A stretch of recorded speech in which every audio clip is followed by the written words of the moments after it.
مگو ای تشنه فردا آب نوشم. ای عزیز من، ای بچه خوب، نگو پگه پیر شوم بند نماز خوان بشم. مگو ای تشنه فردا آب نوشم، به پیری در رهی طاعت بکوشم. پیر شدم بند نماز خوان. ببین در بین شما ایگاه پیر من نمیبینم. مگو ای تشنه فردا آب نوشم، به پیری در رهی طاعت بکوشم. به بوی پیری چندین نوجوانی، برفتم به طاعت از این دار فانی. خیلی جوان ها زمین سجده نکرده رفتن. خیال میکنی که مرگ اونها آسان است؟ خیال میکنی که اونها مردن و به همین خلاص شدن؟ نه، چی خجالتی هستن اونها پیشگاه خدا. وقتی که خدا او رو حاضر میکنه که جوانی 20 ساله خیکنی، من تو این از 12 سالگی این جانب تکلیفی بندگی کردم، این 8 سال عمر تو در کجا صرف کردی؟ او چی جواب میتید؟ در پیش یک مفتش و یک چیز جواب داده نمیتانی، در پیش خالق آسمان و زمین چی جواب میتیم؟ بچه های خوش رو. یا الله، به بوی پیری چندین نوجوانی، برفتم به طاعت از این دار فانی.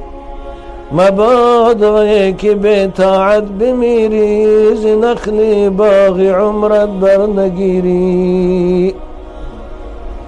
شاید همین شهر شما هم چقدر جوانا حسرتی تابوت رفتن.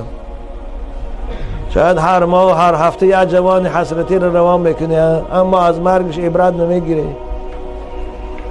نمیگی که هم با امید آمده بود که یه پول کار میکنم و برای فرزندام ذخیره میکنم، اما تابوتش رفت و فرزنداش با آب دیده پیشوازش گرفتن. خدا همتان نگه دارم. یا الله، به بوی پیری چندین نوجوانی، برفتم به طاعت از این دار فانی. مبادا که به طاعت بمیری، مبادا که به طاعت بمیری، ز نخل باغ عمرت برنگیری. عمر انسان مثل درخت عزیزان من، درخت میوه‌دار صاحبش تربیه میکنه، بانش میکنه، آبش میتیه، اما درختی به میوه را حرش میکنه، میدهش میکنه، علاوش میکنه. عمری که در وای طاعت خدا، عمری که در وای کسب حلال، عمری که در وای آداب و اخلاق نباشه، مثل درختی بی حاصل است، آخرش هیزم دوزخ است. به فرض گر رسی در پیری ای یار، به فرض گر رسی در پیری ای یار، قدی پیران ندارد طاقتی بار. خوب اگه فرض کردیم جوانای خوب پیر شده، من 60 رفته رنگی من بارین، یا 70 رفته، به توبه کرده، بس کرده کن.